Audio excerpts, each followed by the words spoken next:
नमस्कार. आज आपण एका अशा पुस्तकाबद्दल बोलणार आहोत जे 1930 साली लिहिलं गेलं होतं, पण त्यातली तत्त्व इतकी जबरदस्त आहेत की ती आजही अगदी तशीच्या तशी लागू पडतात. चला बघूया काय आहे हे. विचार करा, आपल्याकडे काहीच नाहीये, म्हणजे अगदी शून्य, आणि 30 दिवसांत 80,000 रुपये कमवायचे आहेत. नोकरी नाही, कोणाकडून कर्जही घ्यायचं नाही. अशक्य वाटतंय ना? पण गंमत अशी आहे की याच प्रश्नामध्ये त्याचं उत्तर दडलेलं आहे. हेच तर त्या पुस्तकाचं मूळ सूत्र आहे. पुस्तकाचं नाव आहे 1000 Ways to Make $1000. आणि ते सांगतं की पैसे कमावणं हे काही नशिबावर अवलंबून नाहीये. नाही, ते एक स्किल आहे आणि कोणतंही स्किल आपण शिकू शकतो. तर आज आपण याच पुस्तकातली 6 प्रभावी तत्त्व समजून घेणार आहोत. पहिलं, समस्या म्हणजे संधी. दुसरं, आधी विका नंतर बनवा. तिसरं, वेळ नाही कौशल्य विका. चौथं, जुन्या ग्राहकांची ताकद. पाचवं, सुरुवात लहान पण विचार मोठे. आणि 6वं, मूल्य निर्माण करा आणि जास्त कमवा. चला मग सुरू करूया आपल्या पहिल्या आणि सगळ्यात महत्त्वाच्या तत्वापासून. समस्या म्हणजेच संधी. आपला दृष्टिकोन कसा असायला हवा हे इथे मस्त समजतंय. चुकीचा दृष्टिकोन काय? समस्येबद्दल फक्त तक्रार करणं. आणि बरोबर दृष्टिकोन ही समस्या सोडवण्यासाठी पैसे कोण देईल याचा विचार करणं. उदाहरणार्थ, आपल्या आसपासच्या वयस्कर लोकांना स्मार्टफोन वापरायला त्रास होतो. आपण तक्रार करत बसू शकतो की अरे देवा, यांना काहीच कळत नाही. किंवा आपण त्यांना मदत करू शकतो. त्यांना UPI, AI सारखे गोष्टी वापरायला शिकवून महिन्याला एक छोटीशी फी घेऊ शकतो. बघा, समस्येचं संधीत रूपांतर झालं की नाही. आणि याचं एक जबरदस्त उदाहरण म्हणजे रेड बस. तुम्हाला माहितीये का रेड बसची सुरुवात कशी झाली? फणींद्र समा नावाच्या माणसाला दिवाळीत घरी जायला बसचं तिकीटच मिळत नव्हतं. आता ही एक वैयक्तिक अडचण होती, बरोबर? पण याच त्रासातून त्यांना कल्पना सुचली आणि त्यांनी रेड बस सुरू केली, जी नंतर 800 कोटी रुपयांना विकली गेली. विचार करा, एका छोट्या समस्येत किती मोठी ताकद लपलेली असू शकते. आता पुढचं तत्त्व, हे कदाचित ऐकायला थोडं उलटं वाटेल. ते आहे आधी विका मग बनवा. म्हणजे काय? तर कोणताही वेळ आणि पैसा खर्च करण्याआधी आपली कल्पना लोकांना खरंच हवी आहे का हे तपासून घ्या. म्हणजे प्रक्रिया थोडी उलटी करायची. आधी ग्राहक शोधा, त्यांच्याकडून होकार मिळवा आणि मग वस्तू बनवा. समजा डब्याचा व्यवसाय सुरू करायचा आहे, तर आधीच मोठं किचन वगैरे उभं करू नका. आधी आपल्या मित्रमैत्रिणींना, शेजाऱ्यांना विचारा. जर 5 लोकांनी सुद्धा हो म्हटलं ना, तर समजायचं की आपल्या कल्पनेला मागणी आहे. मग कामाला लागा. ओके, आता आपलं तिसरं तत्त्व, आणि हे ना आपल्या विचारांना एक वेगळीच दिशा देतं. वेळ नाही तर आपलं कौशल्य विका. का? कारण वेळ मर्यादित आहे, पण कौशल्य ते अमर्याद आहे.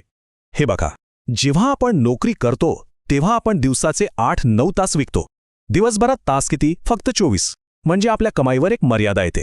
पण जेव्हा आपण आपलं कौशल्य, आपलं ज्ञान विकतो तेव्हा ती मर्यादा तुटते.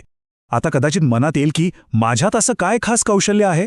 थांबा, जरा विचार करा. आपल्याला एक्सेल येतं का? कॅनवा वापरून डिझाईन बनवता येतं? किंवा सोशल मीडियासाठी रील्स एडिट करता येतात? हेच तर आपलं कौशल्य आहे. जी गोष्ट आपल्याला अगदी सहज वाटते ना, तीच गोष्ट दुसऱ्यासाठी खूप अवघड आणि म्हणूनच मौल्यवान असू शकते. बरं, आता चौथं तत्त्व, हे असं तत्त्व आहे ज्याकडे बरेच लोक दुर्लक्ष करतात. ते म्हणजे जुन्या ग्राहकांची ताकद. नवीन ग्राहक मिळवण्याच्या नादात आपण जुन्यांना विसरून जातो. पण तेच तर चूक आहे. एका संशोधनानुसार नवीन ग्राहक मिळवण्यासाठी लागणाऱ्या खर्चापेक्षा जुन्या ग्राहकाला पुन्हा काहीतरी विकणं 5 पटीने सोपं आणि स्वस्त असतं. म्हणजे बघा ना, एखादा सलूनवाला आहे, त्याचे जर 50 ग्राहक पक्के असतील तर त्याला रोज नव्या गिराईकाची वाट बघावी लागत नाही. त्याचं उत्पन्न स्थिर राहतं. ही आहे जुन्या ग्राहकांची ताकद. पुढचं तत्त्व आहे 5वं, सुरुवात लहान पण विचार मोठे. अनेकदा काय होतं, आपण एकतर इतका मोठा विचार करतो की सुरुवातच करू शकत नाही, किंवा इतका छोटा विचार करतो की पुढे जातेच नाही. यावर उपाय काय? तर या दोन्हींचा मेळ घालणं.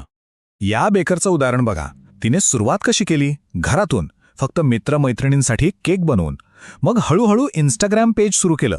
मग एक छोटंसं दुकान, आणि आज ती मोठमोठ्या कंपन्यांना ऑर्डर पुरवते आणि महिन्याला 2 लाख रुपये कमवते. प्रत्येक मोठ्या प्रवासाची सुरुवात एका लहान पावलानेच होते. फक्त ध्येय मोठं हवं. अगदी मॅकडॉनल्ड्सचं उदाहरण घ्या ना.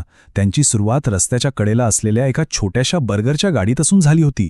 त्यामुळे आपल्या लहान सुरुवातीची कुणी चेष्टा केली तर अजिबात वाईट वाटून घ्यायचं नाही. कारण आपलं ध्येय काय आहे हे आपल्याला पक्क माहीत असतं. आणि आता आपण आलो आहोत शेवटच्या आणि माझ्या मते सर्वात शक्तिशाली तत्वाकडे. मूल्य निर्माण करा, जास्त कमवा. म्हणजे काय? तर पैशाच्या मागे धावू नका. लोकांच्या आयुष्यात काहीतरी व्हॅल्यू ॲड करण्यावर लक्ष केंद्रित करा. पैसा आपोआप आपल्याकडे येईल. मूल्य निर्माण करणं म्हणजे काय, तर एखाद्याचं आयुष्य सोपं, चांगलं किंवा अधिक आरामदायी बनवणं. आपलं काम पैसे घेणं नाहीये, तर इतकी जास्त व्हॅल्यू द्यायची आहे की लोकांनी स्वतःहून आपल्याला पैसे द्यायला तयार झालं पाहिजे. समजा 2 व्हिडिओ एडिटर आहेत. पहिला फक्त सांगितलेलं काम करून देतो, पण दुसरा तो एडिटिंग तर करतोच, पण सोबत सल्लाही देतो की थंबनेल कसा असावा, व्हिडिओ किती मोठा असावा. आता सांगा, कोण जास्त कमावेल? साहजिकच दुसरा, कारण तो फक्त काम नाही करत, तर समोरच्याच्या यशात मदत करतोय. तर ही आहेत ती 6 जबरदस्त तत्व. चला एकदा पटकन बघूया.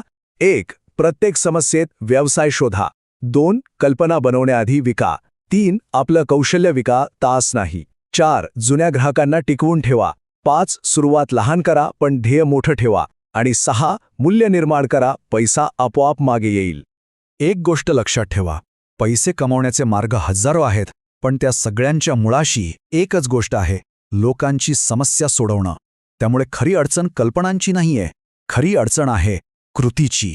आता ही चौकट आपल्या सगळ्यांसमोर आहे. योग्य वेळ अशी काही गोष्ट नसते, ती कधीच येत नाही. सुरुवात आजच करावी लागते. तर मग या 6 तत्वांपैकी आपलं पहिलं पाऊल कोणतं असणार आहे?